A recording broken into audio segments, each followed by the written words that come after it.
Oi, rapaziada. Oi. Eu estou aqui, né? Então, hoje eu vou falar de um tema muito controverso. Um tema que está muito em alta, que é o famoso joguinho do Tigrinho. Esse mesmo, rapaz. O joguinho do Tigrinho. Eu separei alguns pontos aqui que eu quero discutir sobre. Começar falando sobre a ascensão das bets. As casas de apostas estão cada vez mais em alta, com cada vez mais players, com cada vez mais roubo. O início da ascensão das bets começa logo após o final da pandemia. Um pequeno joguinho surgiu nesse pós-pandemia. O nome desse joguinho era Fortune Tiger. É um joguinho onde você apostava dinheiro e trazia muito retorno, ou aparentemente muito retorno. A cada ano vem surgindo cada vez mais casas de aposta, umas regulamentadas e outras não. Vamos voltar um pouquinho para o Tigrinho. O Tigrinho surgiu ali nos cantos da Play Store, uma promessa de ser um joguinho divertido em que você vai ter mais ganho do que perda. Ou seja, com uma promessa fácil e rápida, muitas pessoas começaram a apostar no Tigrinho, baixar o aplicativo, o joguinho do Tigrinho, vamos apostar para ganhar uma renda extra. Você só se cadastrar lá, apostar seu dinheiro e você vai ter muito retorno, pois, pelo as propagandas diz, a chance de você ganhar são altas. Então, surgiu lá nos submundos da Play Store e começou a se ampliar cada vez mais. O Fortune Tiger, antes de se popularizar, se via relatos de possíveis roubos. Esse era o principal ponto. Você não podia sacar um dinheiro. Tinha 200 mil reclamações, não reclamei aqui sobre isso, que não dava para sacar, que bugava a máquina, dava migué e roubaram seu dinheiro. Você parava pra pensar, é muito fácil o custo deles criarem um joguinho, contratar programadores, artistas para fazer o joguinho, hospedar em algum site em paralelo ao retorno que eles ganham com esse joguinho. É um negócio altamente lucrativo. Fez com que os administradores, os CEOs do Fortune Tiger enriquecem bastante. E com isso eles começaram a criar uma nova estratégia para ampliar cada vez mais seu poder aquisitivo aqui no Brasil. Eles começaram a pagar influencers para divulgar seu joguinho e os influenciadores aceitavam porque a oferta que ele dava era muito alta, e milhões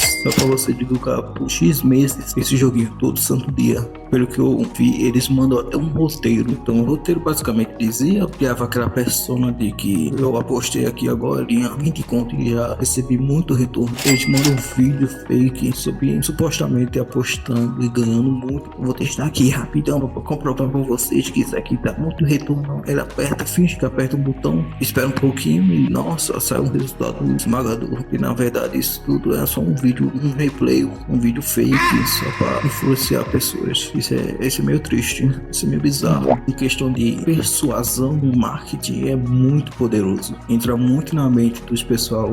Esse é tudo gatilhos mentais. Uma das táticas do Tigrinho é o falsa vitória inicial. É bem comum relatar pelos usuários que você ganha no começo um pouco, mas depois disso é só ladeira abaixo. Você vai ter perdas e perdas, porque o jogo foi feito para ganhar excessivamente mais gameplay. E quando eles ganham de alguma forma, quando eles pulam o sistema, acontece, eles dão algum bug dizendo que não pode sacar o dinheiro, que travou o jogo ou algo do gênero, para não ter prejuízo. O Tigrinho cresceu, começou a atingir um pico de pessoas inacreditável. A maioria dos jogadores eu tenho certeza que são classe média para baixo. Isso começou a chamar a atenção dos órgãos governamentais aqui no Brasil. E ainda bem que chamou a atenção isso aí, se não fizesse nada era um pouquinho preocupante. Aí começou a fazer uma análise sobre esse joguinho, será roubo ou não. E claro, descobri em questão de segundos que isso é tudo mentirada, altamente ilegal. Aí eu me lembro que a primeira solução era que isso seja considerado um crime, que é um jogo ilegal e não atende às regras, às leis estabelecidas aqui sobre casos de aposta. Aí cresceu, chegou um nível absurdo a chegar no ponto de oferecer 200 milhões para Whindersson Nunes a fim que ele divulgasse o seu joguinho com um roteiro pronto e o que ele falava, o que ele fazia, o que mostrar. E também descobriram que os influenciadores recebiam uma espécie de comissão com cada play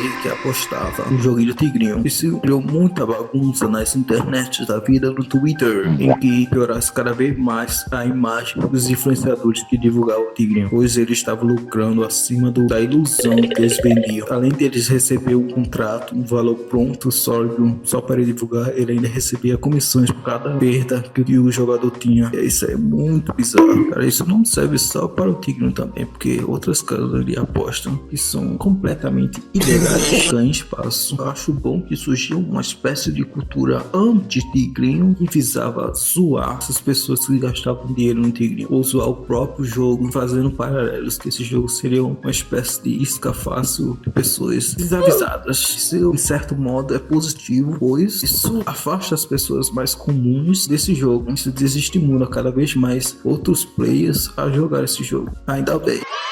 Cara, e tem também, aqui não é 100% confirmado, mas é muito provável que envolva lavagem de dinheiro dentro desse jogo, dentro da staff da Fortnite. Isso não se sabe ao certo, com dados, com pesquisas, e isso de fato ocorre, mas é muito provável que isso aconteça, porque o lucro é surreal, não é só com players, não é só com jogadores, vai mais além disso. E também, agora que tá mais em alta esse negócio da CPI das bets, o Felca fez um vídeo que furou a bolha falando sobre a CPI das bets. Eu quero falar sobre algo que se perdeu nessa CPI. O foco. Falando sobre as consequências, ele mostra um estudo científico, prova que vício em casa de apostas semeia os outros vícios relacionados a drogas, tipo cocaína, crack, etc. E também levanta pauta sobre dar atenção a esse negócio, sobre bets no geral, sobre o que é roubo, o que não é roubo e tal. É um vídeo bem interessante de utilidade pública. E também a parada de Tigrinho manchou muito as casas de aposta no geral. Pessoas mais leigas acreditam que toda casa de aposta agora é sinônimo de roubo, é sinônimo de esquema de pirâmide do gênero. É claro que tem algumas casas de aposta que são praticamente ilegais e tentam roubar o dinheiro do player a todo custo, mas tem casas que são realmente legais, regulamentadas aqui no Brasil, segue todo o protocolo que o sistema brasileiro faz para a casa e que emitiu várias coisas para comprovar que essa casa não é um esquema de pirâmide. Tem que estar numa margem em que a casa ganhe mais, mas também que o player ganhe. Isso é uma parada que se levar em conta, que a casa de aposta tem que ter uma margem de vitória acima do player. Não pode ser muito, pode ser esmagador como é o Tigrinho, que você não ganha. Você não ganha. Eu chuto que seja numa margem de 40 a 60. 40% seja a vitória do player, 60% seja a vitória da casa. O problema é que é fácil conseguir uma licença internacional para poder operar em qualquer país. Geralmente eles pegam uma licença internacional lá em Curaçao. Eles abrem uma empresa em Curaçao, eles conseguem de alguma forma uma licença. Eles dão uma licença internacional, faz com que ele possa operar no Brasil, por exemplo, de maneira, entre aspas, regulamentada, de maneira licenciada, como se eles tivessem de fato uma comprovação que sua casa de aposta é totalmente segura. A licença do Curaçao é bem acessível. Eles pagam, meio que eles pagam uma taxa para receber um pedaço para poder operar em outros países, tipo o Brasil.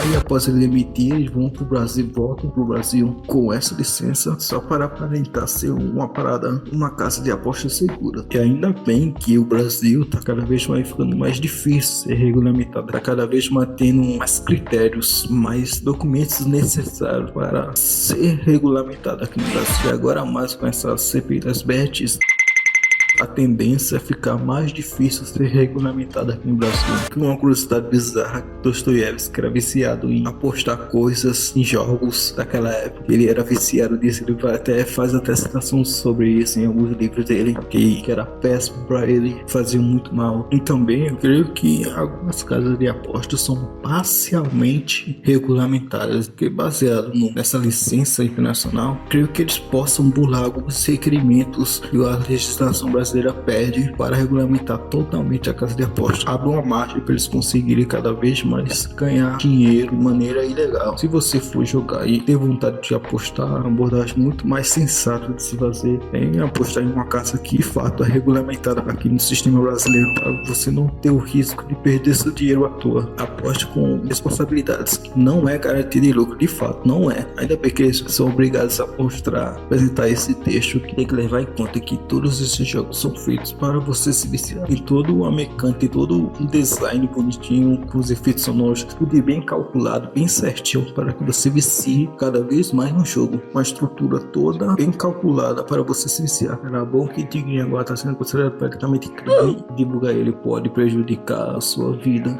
Você pode ser preso só por divulgar casas de apostas ilegais. Cara, tem uma plataforma que tá pagando muito agora, se chama Dá Like no Vídeo. Essa plataforma paga muito, viu? Obrigado.